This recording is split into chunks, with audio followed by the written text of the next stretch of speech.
Bom dia, boa tarde, boa noite. E aí, pessoal, como vocês estão em suas casinhas? Tudo bem? Estão estudando bastante? Nesse momento, de novo, ainda vocês não fizeram sua primeira avaliação, né? Eu fico tão ansioso ou mais que vocês, né? Que eu quero ver o desempenho de vocês, se as aulas estão sendo eficientes. Eu tenho visto o pessoal não tem postado muita coisa, né? Então, espero que continuem firmes, estou à disposição, né, pra gente conversar, ver o que é possível fazer. Não dá pra mudar assim muita coisa do regime, né? Mas sei lá, né, alguma maneira que isso favoreça vocês, tá? E hoje a nossa aula é sobre os pinictogênios, grupo 15. Eu disse anteriormente que nós tínhamos o nome dos grupos, né, de 13 a 15 como o primeiro nome do grupo, e de fato é verdade. Aqui também a gente tem o grupo 15 conhecido como grupo do nitrogênio ou família do nitrogênio, né? Grupo mais correto, como eu já tenho dito anteriormente. Pinicto, né, vem do latim de asfixia. Então são elementos que geram compostos asfixiantes. Então o arsênio é um composto bem conhecido, né, pela sua toxicidade, mas tem outros gases aqui, alguns compostos de nitrogênio, por exemplo, que vão gerar, né, substâncias aí que asfixiam, né, que tiram o ar da gente, literalmente. Então a gente vai falar sobre os elementos do grupo. Não é um grupo tão extenso quanto o grupo do carbono, né? Nossa aula anterior ficou bem extensa, né? Mas como eu disse, vão estudando com calma, por partes, tá? Há tempo para isso. Lembrem-se que se a gente tivesse no regime normal, a gente teria somente uma aula de 2 horas. Então eu gravei uma aula, a gente tem 2 horários de aula para cada aula, mas a gente tem um único vídeo. Então acho que não é tão pesado, tá? Comparativamente aí, é claro que a situação é outra, mas acredito que vocês vão aproveitar bem. E claro, né, sempre dar uma estudada nas anotações, tirar suas dúvidas, que é muito importante para o aprendizado. A ocorrência dos elementos, né, como a gente já tem começado nos outros grupos, aqui eu trouxe um gráfico da abundância dos elementos, na verdade dos gases, né, e a gente observa que o nitrogênio ele perfaz 78% da atmosfera. Depois a gente tem o oxigênio, aqui não é ar, tá, porque é um livro em inglês, a figura está em inglês, é argônio, CO2 e outros gases, tá? Então, o oxigênio que a gente respira, na verdade, não é o gás mais abundante da atmosfera. É sim o nitrogênio. Isso tem uma importância num processo que a gente vai falar nessa aula. O fósforo é o mais abundante na crosta terrestre, né? As árvores somos nós. Então, a gente tem 2 elementos, são os mais abundantes no planeta Terra, um na atmosfera e outro na crosta terrestre. Interessante, né? Então, dentre os elementos do grupo, a gente tem uma abundância bem alta. Ele é encontrado principalmente como minério de fosfato. Foram 45 megatoneladas em 2016, né? É o último relatório que eu encontrei.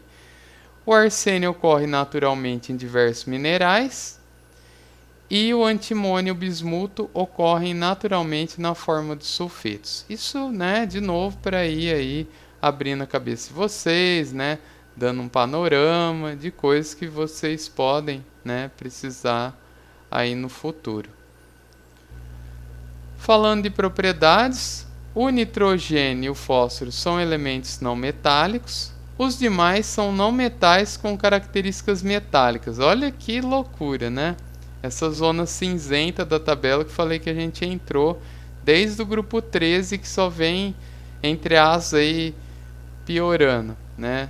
Não é uma piora exatamente, mas você tem propriedades cada vez mais mistas. Eu acho isso lindo, né? Porque normalmente no ensino médio a gente vai aprender as coisas muito preto e branco, né? É a maturidade, é o conhecimento que vocês têm na época e tudo mais. Então aqui a gente começa a ver a verdade da química, né? Apesar de ser classificado no ensino, no Enem, entre outras coisas como ciência exata, a química, né, ela na verdade não é uma ciência exata, né? Ela é uma ciência que tem alguns pontos assim que são um pouco diferentes de física, matemática, que são, né, mais específicas aí, principalmente a matemática. Então aqui a gente observa, só por curiosidade, né, a questão do gás nitrogênio, um sólido branco, né, o fósforo encontrado principalmente na forma de minerais, e aqui a gente vê os elementos que têm características metálicas, então, como a resistividade elétrica, que aumenta, e olha o bismuto como é alta, né? O fósforo também, né? Ainda que ele seja não metal, ele tem uma resistividade bem alta. Então, né, a gente tem aí, não tem uma periodicidade bem definida, mas é interessante saber, né, esse tipo de coisa. O antimônio, por exemplo, ele é utilizado na indústria de semicondutores, tá? Então, justamente pela sua resistividade. O arsênio poderia, mas é um elemento tóxico, ninguém quer mexer com ele, né? Agora, o antimônio e o bismuto, eles têm essa aplicação, esse apelo aí, tá? Aqui, só por curiosidade, completando essa tabela, né, propriedades ácido-base, a gente tem dois elementos que são fósforos, um básico, a gente vai ver a importância disso em uma aplicação nessa aula, e aqui são elementos mais ácidos, né?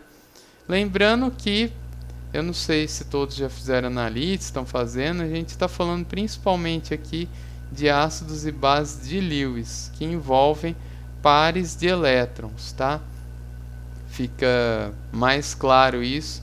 Justamente o fósforo ele tem orbitais D disponíveis, ele tem uma estrutura eletrônica que é relativamente densa.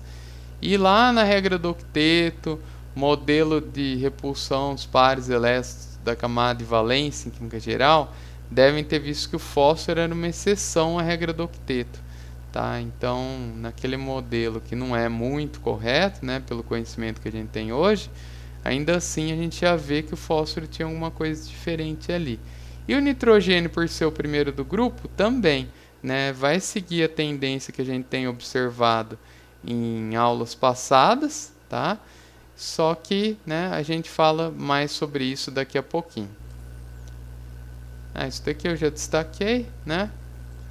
Então, a condutividade elétrica, né, uma explicação, se deve aos níveis eletrônicos mais próximos em elementos mais pesados, o que leva a bandas de condução e valência mais próximas. Lembre-se da linguagem lá dos semicondutores, né?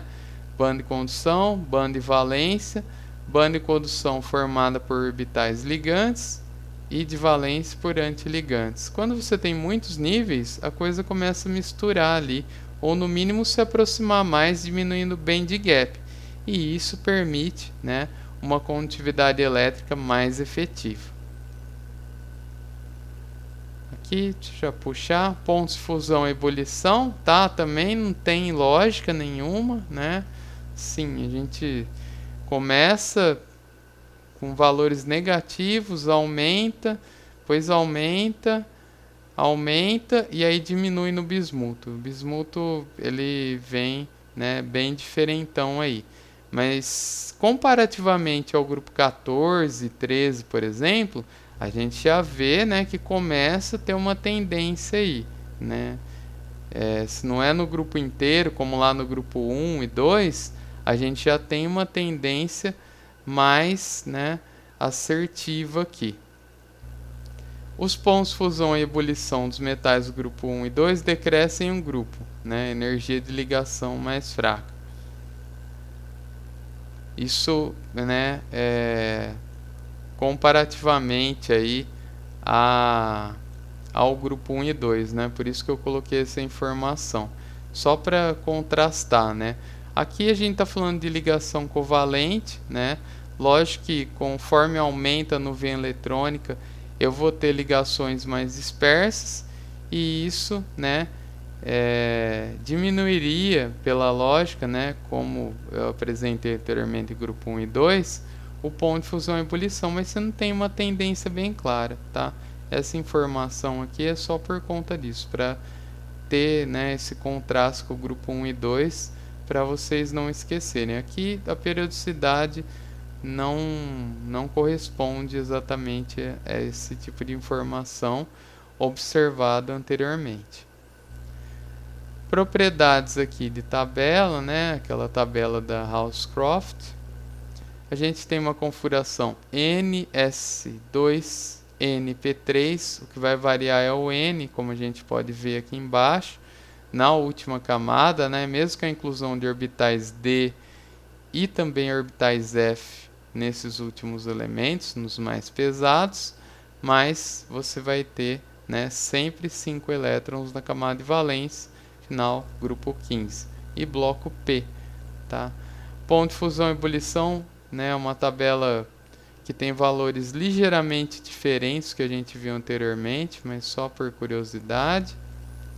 E aqui a energia de ionização, a gente já tem 5 energias de ionização, mas são elementos que já têm um caráter covalente praticamente por todo o grupo, né? Então a gente vai falar de raio covalente, raio iônico, tem algumas formas do nitrogênio iônicas e do bismuto, né?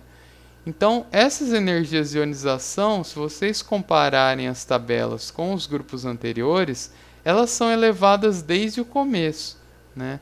Então, justamente porque a gente já não tem uma tendência tão grande de perda de elétrons, né, quando a gente chega nessa porção não metálica da tabela. Mas, se for analisar, né, a gente vai ter, se a gente perde 1 ou 2 elétrons aqui, é uma configuração que ela é muito instável. Então, as primeiras energias, né, elas vão subir, a terceira ela já dá um salto grande, porque a gente vai ficar com os orbitais P vazios, né, e voltar nos orbitais S.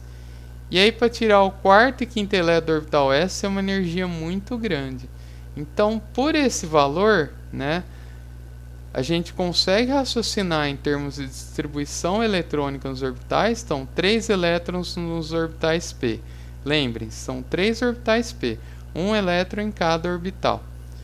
Orbital S, 2 elétrons emparelhados. Então, emparelhamento, energia alta. Para retirar os elétrons P, cada um, desde o primeiro, não vai ser uma vantagem, né, energeticamente falando. Porque a gente tira esse elétron e vai ficar com uma configuração desigual. Vai ficar somente 2 elétrons nos orbitais P e um orbital vazio, né? Na realidade, tudo mais, mecânica quântica, a gente sabe que não é assim. Mas para fins didáticos, né, para a gente entender um pouco isso, dá para a gente pensar nesse modelinho aí das quadrículas, né, no diagrama de quadrículas. Então todas as energias aqui, né, eu queria chamar a atenção para esse fator, são altas, muito altas, tá? Então lembre sempre da referência, né? Energia de ionização do sódio é em torno de 500, é muito mais alto, né? Todas elas. E essas últimas estão, nossa, muito alto. Então dificilmente vai formar composto iônico, né? Por isso que eu chamo sempre atenção nesse comecinho aqui. Os estados de oxidação, né, o mais alto seria, olha o português correto, né, seria mais 5. Somente em condições severas de reação você vai observar isso.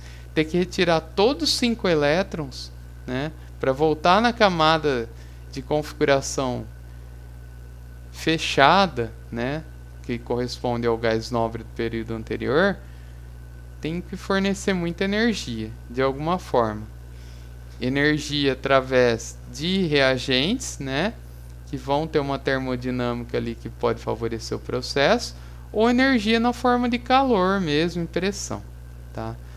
O nitrogênio, de novo, propriedades diferentonas. Aqui, devido à sua alta eletronegatividade, a gente já tem um dos elementos que formam ligações de hidrogênio, lembre-se da força intermolecular, e a gente já começa a arrumar para o fim da tabela, onde a gente vai ter os elementos mais eletronegativos, especialmente os primeiros, nitrogênio, oxigênio e flúor, tá?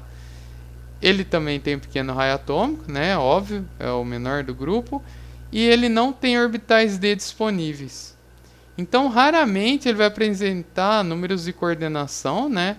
Que é o número de elementos que estão ligados a esse elemento formando compostos, maiores do que 5, né? Isso, então, quase nunca vai ocorrer, porque seria o máximo, né? E ainda sob condições severas que a gente poderia obter. O fósforo e o arsênio eles já têm orbitais d disponíveis, que podem apresentar números de coordenação 5 ou 6. Então vamos voltar nessa informação, porque às vezes a gente coloca uma informação, né, e parece tudo meio óbvio, a gente acaba decorando. Olhem que interessante, orbitais d disponíveis. Vamos voltar aqui. Fósforo. Tem orbital d na configuração? O arsênio sim, né? Só que, pessoal, a disponibilidade aqui, a gente acaba sempre voltando no modelo que é estático, né, de partícula, de elétrons, né? E a gente tem que lembrar que, na verdade, são funções de onda, né? Os orbitais são resoluções das funções de onda.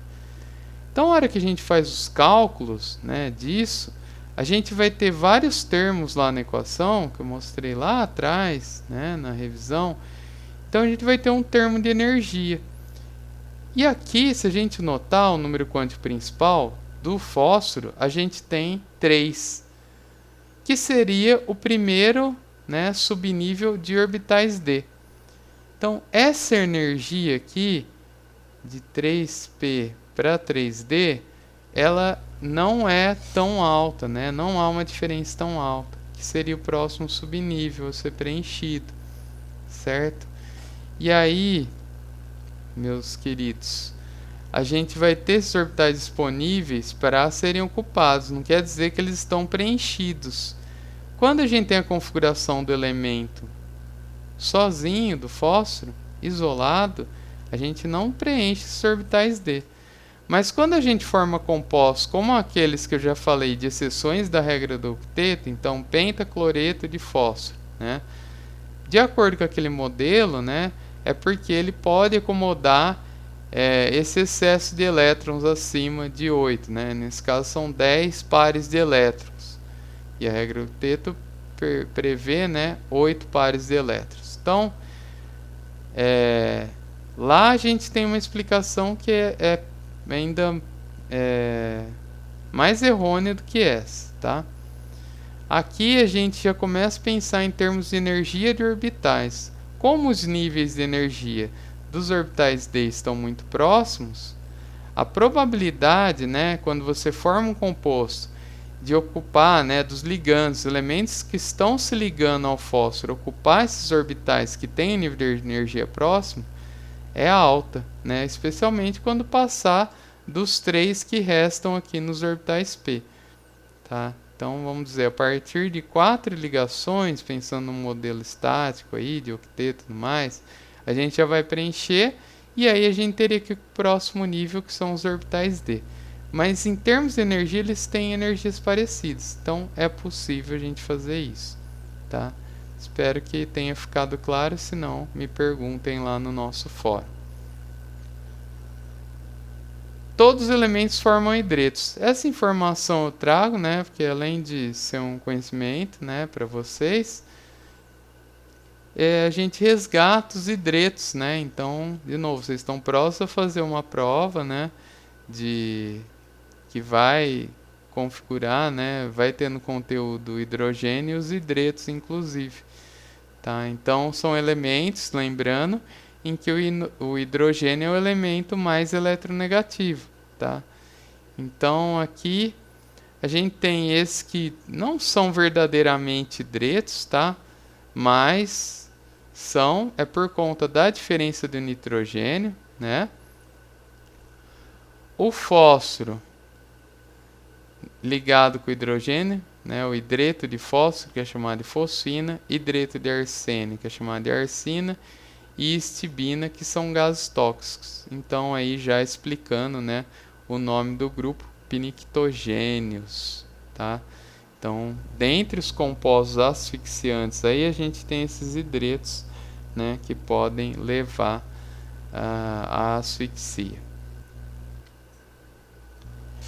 E aqui, pessoal, essa tabela, né, vai ficar meio ruim, eu estou tampando, o cabeção tá aqui, ó, tampando a tabela, mas depois o material em PDF, né, e vai estar livre de Felipe, tá? Felipe Free, não vai ter esse contaminante aqui na imagem, tá? E aí vocês vão poder ler tudo com calma, né, na hora de estudo de vocês. O que importa aqui, na verdade, nessa imagem, é a variedade de compostos oxigenados de nitrogênio que a gente tem. A gente vai ter uma variação, então, do estado de oxidação aqui, que é bem grande, né? Falando sobre aquilo que a gente já mencionou lá atrás, e é possível chegar, né, no estado mais simples. Condições, né, extremas de reação, em alguns casos, com certeza. Mas o nitrogênio, por ser o menorzinho do grupo, né, ele tem aí a possibilidade da ocorrência disso, tá? Desses estados de oxidação diferentes. Então, a gente tem, eu não vou ler tudo, né, ficar lendo, que fica maçante. E olha que interessante, né, para estudar, né, quem quiser revisar, teoria de repulsão dos pares de elétrons da camada de valência. Ô nomezinho, né? A gente tem hora que é um trava-língua. Então a gente tem a variação aqui da estrutura também, né? Trigonal planar, linear, aqui linear também, aqui angular, né? Tem dois pares de elétrons livres aqui. Então é bem legal, né? Fazer esse tipo de raciocínio. Desculpem, passei. É porque tem dois, estão vendo? Eu passei batido. O outro aqui a gente tem, ó, uma estrutura bem diferente aqui. A gente tem aqui dois trigonais planares se ligando por uma ligação, aqui de outra maneira. Então é bem rica a química, né? E a geometria também desses compostos, tá? E aqui algumas aplicações, né? Para que serve, ou, né, o estado que eles se encontram, né, naturalmente falando. E é só, né, por curiosidade, são todos compostos de oxigênio e nitrogênio, compostos oxigenados de nitrogênio. E aí, né, é possível a gente formar uma gama muito grande de compostos, variando às vezes apenas a acidez, né, então adicionando ácido ou base, né, para formar novos compostos. Às vezes é necessário oxigênio, oxigenar mais, né, justamente porque é um composto que é mais oxigenado do que o anterior, né, da sua matéria-prima, do seu reagente. Então, de novo, né, uma tabelinha aí para ajudar, né, a desenvolver esse raciocínio em vocês e às vezes até consultar aí no futuro numa necessidade. E esse é o grande processo, né, dessa aula, que é um processo clássico, tá? Meus colegas engenheiros aí, os professores de vocês, eles já me disseram que o balanço de massa e energia do Haber-Bosch é um dos mais legais que tem para fazer, tá? Eu não sei quem vai ser o responsável, né, quando vocês estiverem fazendo a disciplina que contemple, né, esses conceitos, mas me disseram que é um dos mais legais, que ele fecha redondinho, né? É um processo cíclico, né? Então a gente utiliza do princípio de Le Chatelier para controlar esse processo. mas eu estou me adiantando muito, né? A história, literalmente história. Fritz Haber e o Carl Bosch, né, eles desenvolveram esse processo durante a Segunda Guerra, porque isso é uma das versões, tá? Já vou explicar. Os navios eram atacados, né, que vinham com fertilizante. O Chile fornecia esses fertilizantes para a Alemanha, que era, né, considerada a grande vilã da história, né? E aí dizem, né, que foi desenvolvido esse processo para formar amônia, né, que é utilizada como fertilizante. Mas, e recentemente a gente tem mais uma prova disso naquela explosão que a gente teve do Líbano, fertilizante também serve para fazer bomba, né? E olha a carinha de bonzinho que esse sujeito tem. Fala a verdade. E esse? Não parece aqueles cientistas alemães lá do Bastardos Inglórios e outros filmes de nazista? Há essa versão também, tá? Então, há as duas vertentes. E quem quiser, né, manda uma mensagem para mim lá pelo Ava, tem o inbox, né? Pode ser por lá. Ou quando eu postar, né, essa aula, responde lá, dá um reply lá, que eu tenho um artigo que conta mais detalhes do processo e também um pouco dessa história, tá? Mas o fato, né, científico realmente é que se trata de uma reação entre nitrogênio e hidrogênio. A gente já falou um pouco disso lá, né, no capítulo, né, na parte do hidrogênio, que essa entalpia de ligação é muito forte, né? E a gente tem um processo exotérmico. Então, parte da liberação dessa energia vai surgir da quebra dessa ligação. Algum de vocês foi uma discente, eu não lembro o nome, tá? Ainda mais sem esse contato, assim, normalmente eu demoro um pouco para decorar o nome de vocês, assim, né? Mas depois eu não esqueço mais. E aqui fica um pouco mais difícil, mas eu lembro que era uma discente que ela chamou atenção, né? Tá lá registrado no AVA, que essa ligação tripla aqui, ela também tem muita energia acumulada. A gente vai ver isso realmente aqui, tá? Nessa aula ainda. Se não, que ela ficou um pouco confusa, realmente. As duas ligações vão contribuir para isso, né? Mas a entalpia do hidrogênio é importante que a gente tem 3 mols de hidrogênio aqui e a gente tem um elemento que é bastante simples, tem um único elétron. Então a quebra dessa ligação, né, é a força motriz, né? Não que a outra não contribua para a formação de amônia. Vai estabelecer um equilíbrio aqui em algum momento e a gente utiliza o princípio Le Chatelier para controlar esse equilíbrio a favor do processo.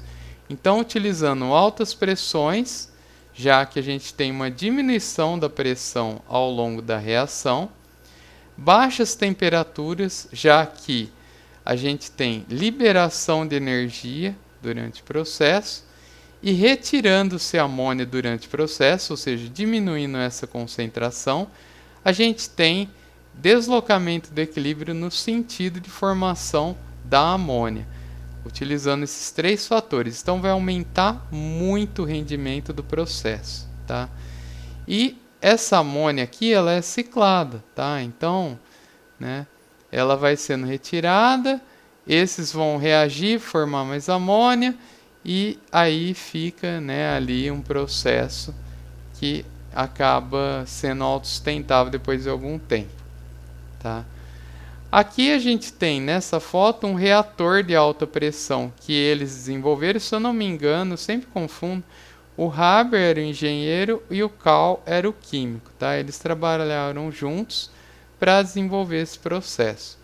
E aqui a gente tem o reator, que certamente foi desenvolvido pelo engenheiro, né? Não é muito a nossa praia, que é um reator de alta pressão, né? Que foi desenvolvido na época para esse processo. E hoje é um monumento aí, né? Para lembrar da importância que teve. Seja para que fim foi utilizada essa amônia, ok? Então, esse é o processo Haber-Bosch.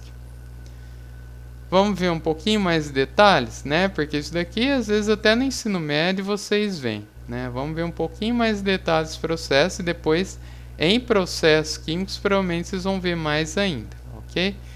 A gente já falou isso daqui. A ilusão, né? Nem nitrogênio nem hidrogênio ocorrem puros naturalmente, tá? Ocorrem, né? Plim, mágica da edição, né? Já corrigi. Ocorrem puros naturalmente. Então a gente tem que buscar alguma maneira de gerar esse, né, de obter esse nitrogênio. O raciocínio deles estava correto? Sim. A gente viu no primeiro slide da aula que o nitrogênio é o gás mais abundante da nossa atmosfera.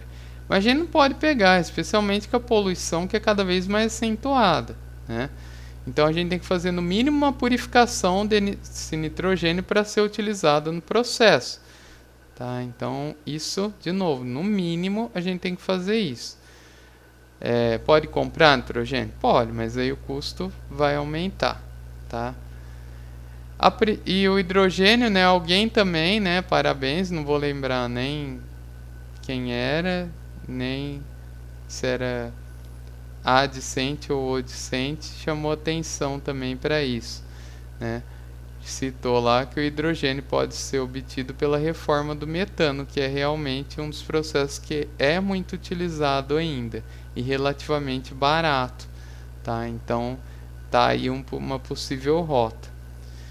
A primeira etapa é a produção dos precursores. Essa daqui, pessoal, é uma maneira, tá? Ao longo do tempo foi tendo algumas modificações esse processo, mas aqui está uma maneira que é justamente da reforma do metano. Então, o gás metano com água, sob catálise aqui, vai formar monóxido de carbono e hidrogênio, 3 mols. Reação endotérmica, vai necessitar de energia, por isso que tem, né, já o catalisador e a temperatura aqui. Mesmo assim, ainda requer energia.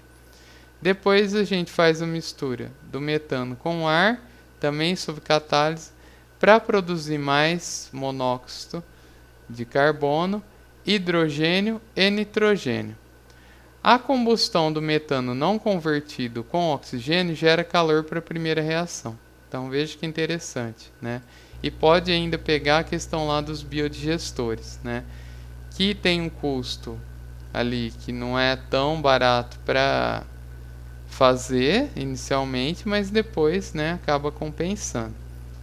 Então a gente tem aqui essa queima, né, que libera calor mais suficiente para suprir essa absorção de calor da primeira reação e também para alimentar, né, pessoal? Vai alimentar ali o processo que também necessita de temperatura, tá? Então dá para converter isso e aproveitar essa energia gerada.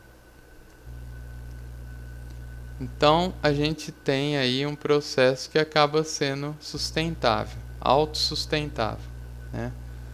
Aqui, uso de altas pressões. Quanto que é alto? 200 atmosfera, baixas temperaturas, 500 graus Celsius. Ao final do processo, tá? Para manter o equilíbrio. Aqui a gente está chegando ainda no equilíbrio. Segunda etapa, conversão do CO a CO2. Em vapor d'água, né, sob catálise também, gera energia, então daí que vai sendo aproveitado, né, para esse calor que necessita o processo. Remoção do CO2 com carbonato de potássio, forma bicarbonato de potássio, bem conhecido, né, que pode ser regenerado no próprio carbonato. Olha que louco, né? O processo vai gerando o que é necessário dentro dele mesmo. E ainda sobra um pouco de CO2, que pode ser liquefeito sob alta pressão e vendido. Tá? Então tem um lucro aí. Ou no mínimo fica 0 a 0. Né? Essa questão de custo depois lá em processo podem estimar melhor. Remoção do CO2 e CO residuais por metanação. Mistura com hidrogênio, tem muito hidrogênio sendo gerado aqui, né? 5 mols de hidrogênio na primeira etapa, então dá para usar depois, né? aqui também gera, né? E aí a gente regenera o metano que é utilizado. Então, olha que maravilha. Se você tiver metano no começo, só para dar o start do processo, depois ele vai ficando, né, autossustentável. Por isso que o balanço massa-energia fecha tão bem. E a síntese da amônia, que é a reação que a gente já conhece. E um detalhe importante é que tem que ser utilizado catalisador. Porque, apesar da termodinâmica ser favorável, a gente tem liberação de energia, a reação é muito lenta. Catálise é isso, né, pessoal? A catálise visa acelerar a velocidade de reação. Então, não é porque a termodinâmica favorece uma reação que você não vai precisar de catalisador, tá? Lembrem-se sempre disso. Depois a gente refrigera, condensa e separa a amônia, recircula e repressuriza os gases hidrogênio e nitrogênio. Tá? Então, aqui é um diagrama um pouquinho grosseiro, né? Comparativamente aos outros, mais detalhados vão ter depois, mas só para a gente ter uma ideia. Entrou com metano e água, vai formar a primeira porção de hidrogênio, entra oxigênio e nitrogênio do ar, faz a reação, gera, né, nitrogênio, hidrogênio, CO, vem a reação com água, forma-se nitrogênio, hidrogênio, CO2, comprime, aumenta a pressão, vapor d'água, CO2 e água. O resto vai para cá, que é justamente o que importa, nitrogênio e hidrogênio. Aquecimento, pressurização e o reator aqui, que tem as condições que a gente já mencionou anteriormente. Vem para a produção de amônia, né? Tem aqui água, vapor, né? Para formar a amônia líquida. Veio para cá. Uma parte vem, uma parte volta e começa de novo. Tá? Então, acaba tendo uma porção formada de nitrogênio e hidrogênio e aí vai recirculando, tá? Então, por isso, de novo, o balanço massa-energia fecha bem. Propelentes explosivos, né? Cheio de terrorismo essa aula, né? A gente já falou da possibilidade deles terem explorado o processo Haber-Bosch para fazer bombas, né? E aqui a gente vai falar justamente de propelentes e explosivos. Propelentes, na verdade, são gases que movem o corpo, né? Então, pensa num foguete. Você vai ter que empurrar esse foguete para ele decolar, tá? Então, você vai utilizar um propelente. O explosivo, a gente vai ter uma explosão com uma onda de choque, né?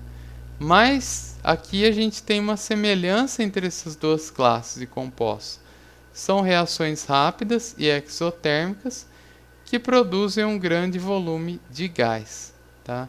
Então, no propelente a gente aproveita esse gás e nos explosivos a onda de choque gerada. Então dá aquela explosão, né? Quando tem um ataque terrorista, alguma coisa assim, a gente vê na TV. Ou, né, para fins mais nobres aí, né? Um pouco entre aspas, que também vai ser uma explosão, né? Ali, demolição de prédios, né? Às vezes eu coloquei as aspas aí, porque às vezes é uma demolição, porque o prédio, né? Teve uma obra aí que foi condenado o prédio, né? Então, espero, né, que com o tempo isso diminua cada vez mais. E aqui a gente tem um exemplo, né, desses compostos. Então a gente tem a hidrazina, que é esse composto nitrogenado e hidrogenado, que sai, né, da sua forma inicial, formando N2, formando nitrogênio, tá? Então, olha a questão da energia lá que foi mencionada pela colega de vocês. A gente tem uma tripla ligação voltando para, né, uma ligação simples. Então, esse processo verdade contrário que a gente está vendo aqui, ele requer energia, né? Se a gente vê o balanço aqui, tirar, né, subtrair a energia de ligação, a entalpia de ligação, a gente vai ter 695 diferenças, né, para gerar.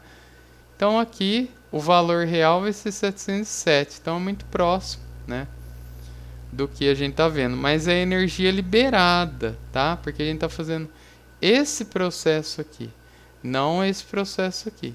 A gente vai subtrair o maior do menor, né? A gente vai ter uma diferença de energia que nesse caminho aqui é uma energia liberada, indicando espontaneidade do processo, tá?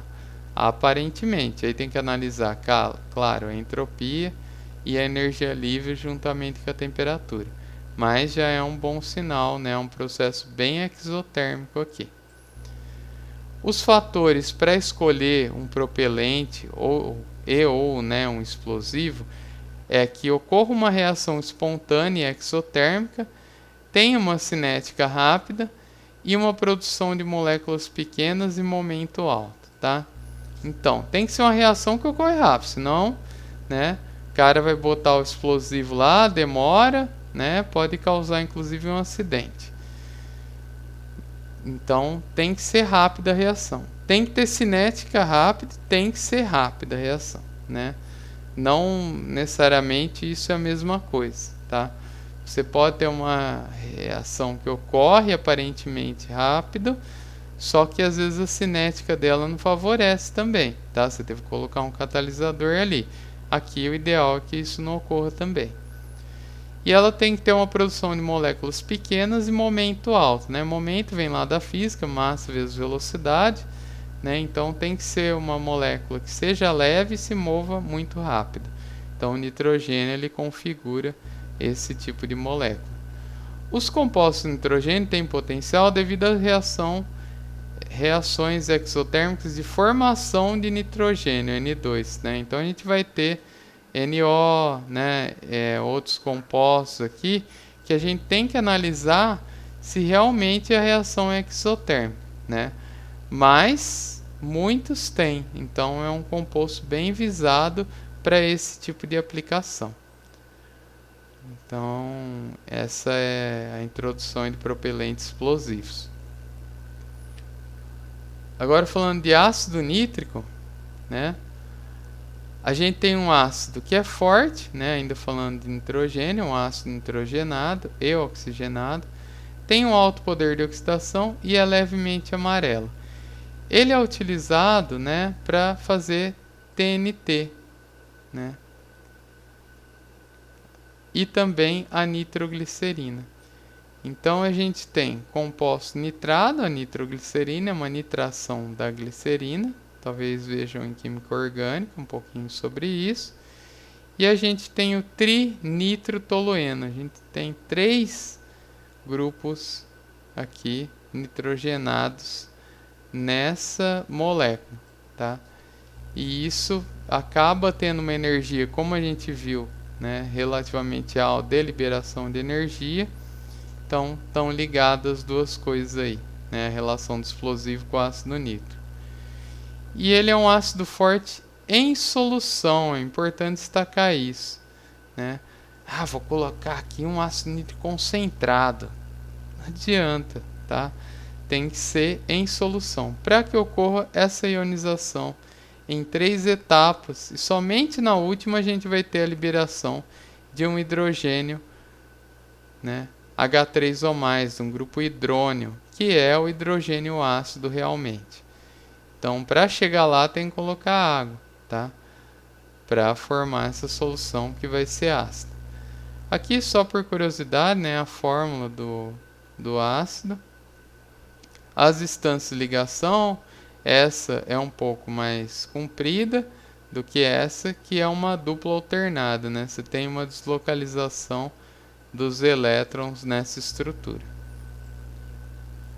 Ah, e aqui é a trinitroglicerina, a nitroglicerina, desculpe, tá? Que tinha passado batido. Como produzir ácido nítrico? Processo Oswald, né? Ele tem 3 etapas. A primeira é justamente geração de NO sob catálise. O ar, né, ele vai passar por uma tela muito fina de platina e ródio sob baixa pressão e temperatura para que ocorra essa reação aqui, tá? Então, baixa pressão é por quê, pessoal? Conseguem? Dando uma olhadinha aqui na equação.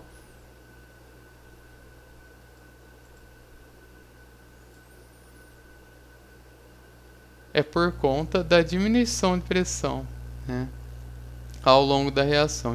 Aliás, do aumento, ao contrário, né? Aumenta a pressão, a gente tem que abaixar para que o equilíbrio seja deslocado nesse sentido do NO.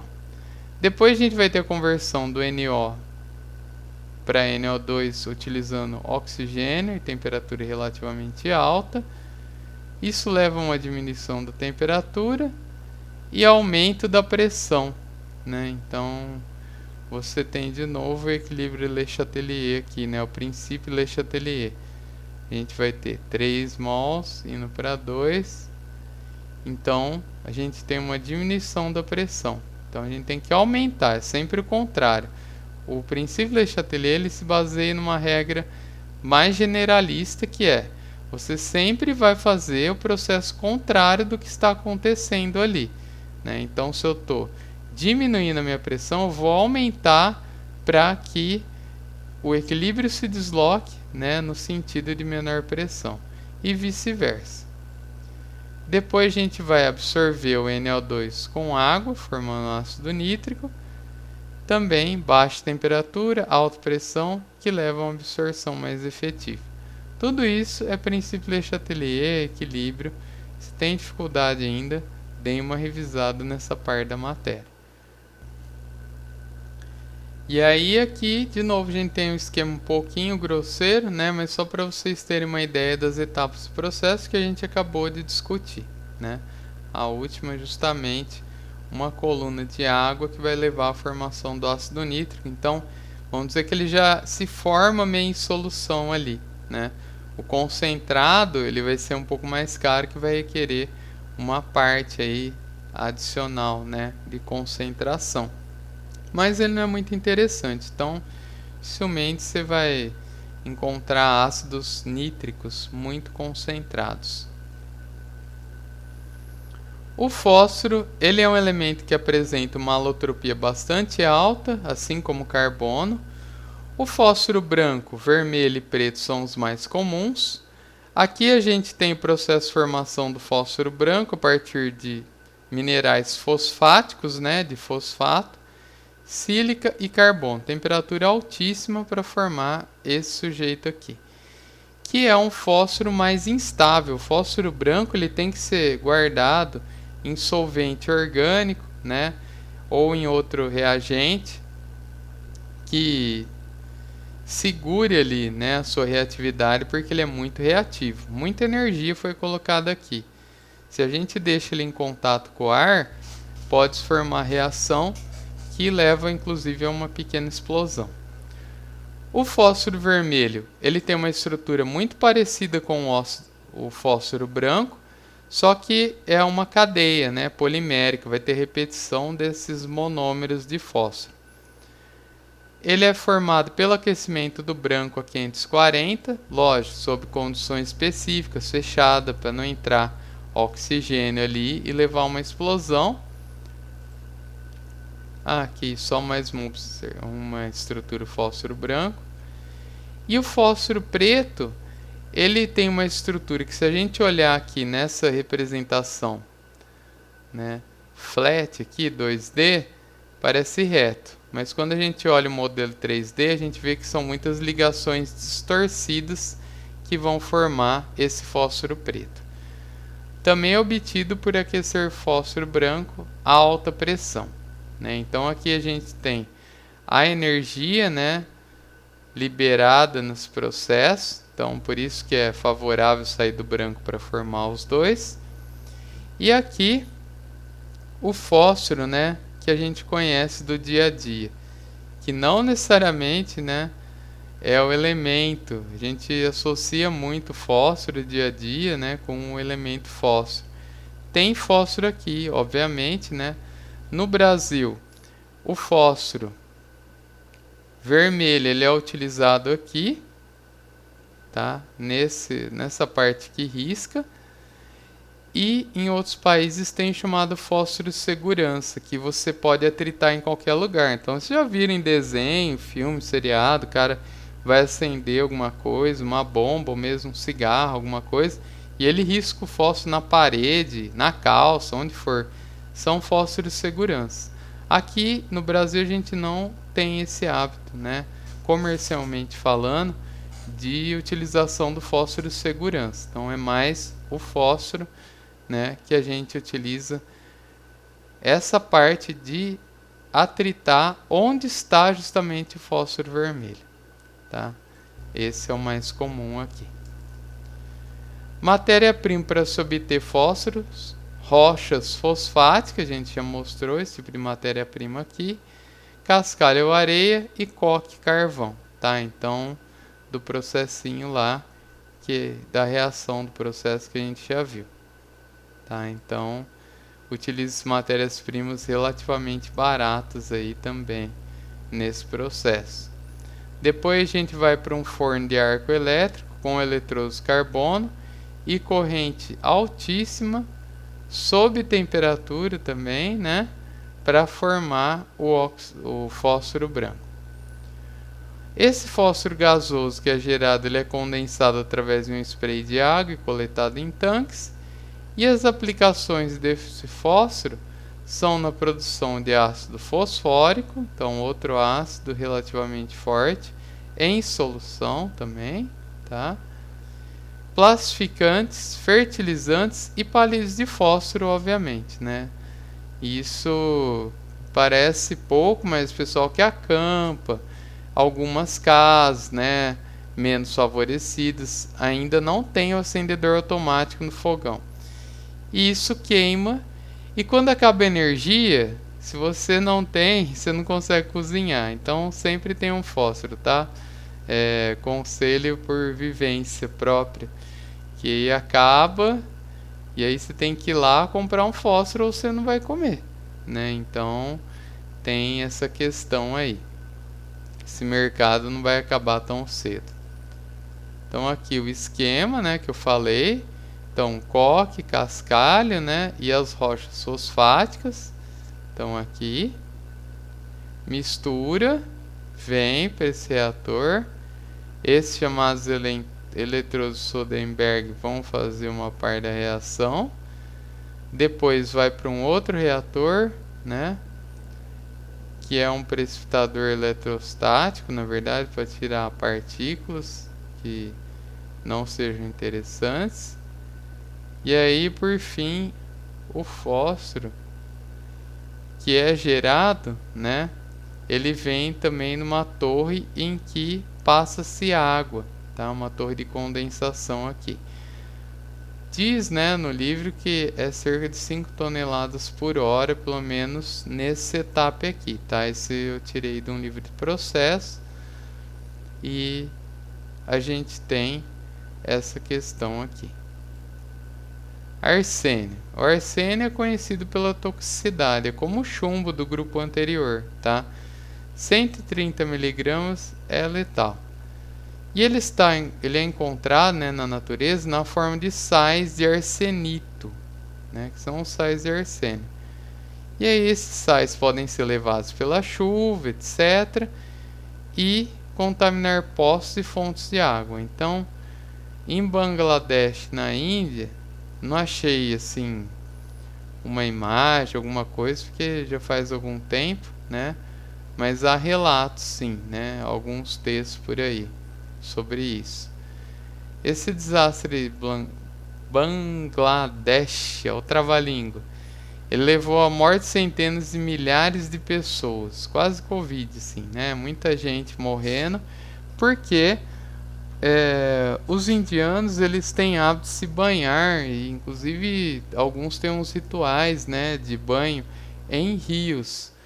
E esse arsenito ele foi arrastado por um rio, galera tomou-se banho, lavam a roupa, né? A gente já viu isso em filmes também, como Quem Quer Ser um Milionário, por exemplo, que é fantástico, né? Se não assistiram, assistam. E entre outros, tá? Então, esses sais foram arrastados e aí foram perceber muito tempo depois, né? Então, a arsenicose, que é uma doença que se desenvolve, ela demora 20 anos. Os sintomas são ceratose, que podem virar câncer de pele, no caso, ceratoses actínicas são tipo câncerzinhos benignos, mas se você não trata, não cuida, eles podem virar câncer maligno, passar para outras partes do corpo e também leva a deterioração